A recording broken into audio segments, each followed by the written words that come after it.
Shabbat Shalom and Happy New Year. During the 1980s, Dr. Anthony Fauci was the director of the National Institute of Allergy and Infectious Diseases, as he is today, which means that at the time he oversaw our government's response to a different epidemic, the AIDS epidemic. And in fact, he was a major proponent of AIDS research at a time when many epidemiologists were completely uninterested in the subject. However, as the head of our government's AIDS response, he also became the target of a lot of dissatisfaction from activists who felt that not enough was being done. Not enough research was being done to develop drugs that were better than the existing ones, which were pretty problematic. And not enough research was being done on the full diversity of people who were contracting the disease. I'll share an excerpt from an open letter from an activist, Larry Kramer. Anthony Fauci, you are a murderer. Your refusal to hear the screams of AIDS activists early in the crisis resulted in the death of thousands of queers. With 270,000 dead from AIDS and millions more infected with HIV, you should not be honored at a dinner. You should be put before a firing squad. If I were Fauci, I could imagine reading this open letter and dismissing its writer as an angry fanatic who I shouldn't take too seriously.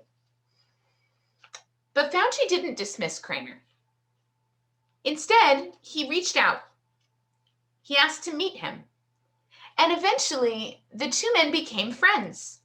They used to have dinner together regularly, and they would visit each other in New York and in Washington, D.C. And through that friendship, Fauci came to know many other activists as well, and he spent hours with them discussing public health responses to AIDS, sometimes arguing or defending, and often agreeing. Once, at a violent protest against the NIH, Peter Staley, a fellow activist and friend of Kramer's, was arrested, and the police handcuffed him and brought him through the halls of the building so they could take him out a back door. As he's walking through the hall, he sees Fauci. And in Staley's words, he says, "Tony?" And Fauci says, "Peter, are you all right?" Staley says, Yeah, just doing my job. How about you?" Fauci said, "Well, we're trying to keep operating under these conditions." Staley replied, "Well, good luck with that. We'll talk tomorrow." Fauci said, "Okay, Peter, see you later." And with that, the police, who had been watching in wonder, whisked him away. That protest, by the way, was effective, though it took years to accomplish much of what the activists were asking for. And though there is still more to do to fully meet the needs that they were representing, meaningful changes started happening, and more officials began to recognize and respond to the seriousness of the situation. Most of the time, when we disagree with someone's behavior, it can be intimidating, scary, and possibly futile to confront them about it. In our parasha, we learn that Jacob has been holding in some pretty harsh judgments of his son's actions for a long time, perhaps afraid of how they would respond. On his deathbed, he summons each of his sons and shares a message with each of them. These messages are not the type of heartfelt blessing and words of love that we might expect leading up to someone's death. Instead, he lets loose in a way that he never did when they actually committed the acts that upset him. On his deathbed, he condemns Reuben for committing incest. He accuses Shimon and Levi of being impulsive and violent. Joseph he describes as a wild ass, and Benjamin as a ravenous wolf. What was Jacob thinking? What a terrible way to say goodbye. By waiting until his death to tell his sons of what he thinks of their behavior, Jacob denies them the possibility of reconciliation and mars their final memories of him, making his death forever associated in their minds with his disapproval. He also denies himself the potential of seeing his children change and grow if they do indeed respond constructively to his words. So why wait? A midrash in the book of Sifrei Devarim suggests that Jacob was afraid that if he rebuked his sons, they would leave him, separate from their family, and go join Jacob's brother Esau.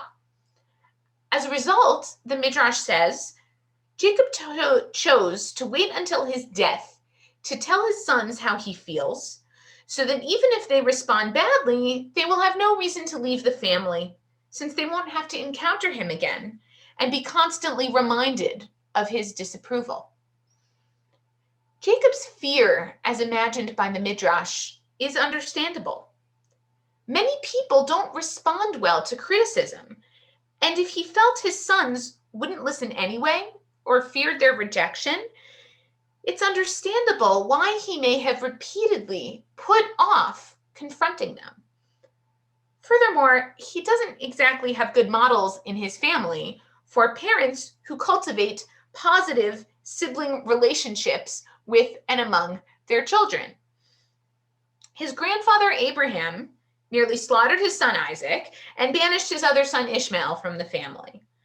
Though Abraham's sons do come together to bury their father, Ishmael is cut out of Abraham's legacy and from the future Jewish people. And then Isaac too makes parenting decisions that lead to extreme rifts between his sons. He claims that he only has one good blessing to go around. And when Jacob gets it, then Esau, like Ishmael before him, is essentially cut out of the family. Jacob may have feared that expressing his disapproval to his sons would lead to this kind of a rift. And therefore, maybe he put it off as long as possible. Now, we might think that if he had carefully approached his sons early in a careful and gentle way, that would have been more effective than the harsh approach that he chose. It's probably true, but maybe Jacob just couldn't work himself up to do it. And against all odds, even Jacob's scathing parting words to his sons do not have the same effect as his father's and grandfather's decisions before him. Jacob's sons stay together. They grow into a nation. During their time in Egypt, we hear nothing of tribal rivalries or tensions. And the people of Israel who collectively leave Egypt, receive the Torah, and conquer the land of Israel, do so as one people. So what's the secret to effective rebuke, or in modern terminology, I might say effective constructive criticism? Well, one part of the secret, it seems, is the one that worked for Dr. Fauci, relationships. Because Fauci didn't reject the people who criticized him harshly, because he allowed himself to listen and understand and even become friends with Larry Kramer and Peter Staley, he came to care about them. Because of that, when they shared their pain and their problems with the current situation, he was receptive to their concerns. Although they felt that he initially did not do enough to stand up to other government agencies and to demand more resources, he eventually came to be more and more supportive and worked to pressure those other agencies to accede to the activists' demands.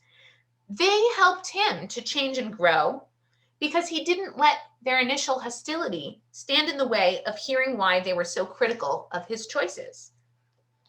So too, the children of Israel demonstrate through their relationships with each other and their father that those relationships were able to transcend rivalry and resentment, even following this potentially traumatic and divisive death scene with their father.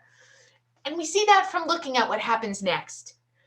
After Jacob dies, the brothers say to one another, "What if Joseph still bears a grudge against us and pays us back for all the wrong we did him?"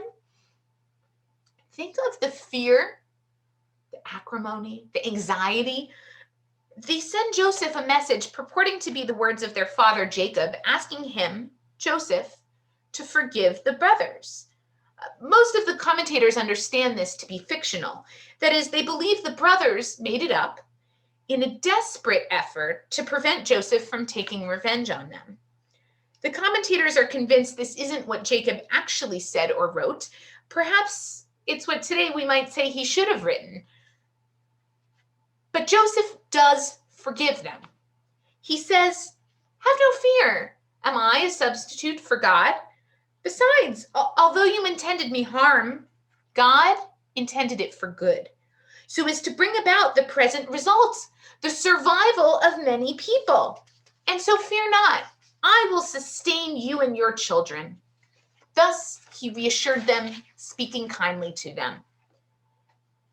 And of course, we see that those relationships stay strong as those brothers' children collectively inherit Abraham's legacy of a relationship with God and grow together into one nation. Confronting people we disagree with is never easy, but as we see from these examples, it's most effective when it happens in the context of a relationship. We are living in a time of deep divisions and disagreements, sometimes within families and communities, and certainly between people who hold different political and other ideologies. Let's not respond by leaving unfinished business between ourselves and those we care about. Let's instead say what ought to be said, as difficult as it may be to say it, and let's approach these difficult conversations from a place of listening, of understanding, and of love. Happy New Year and Shabbat Shalom.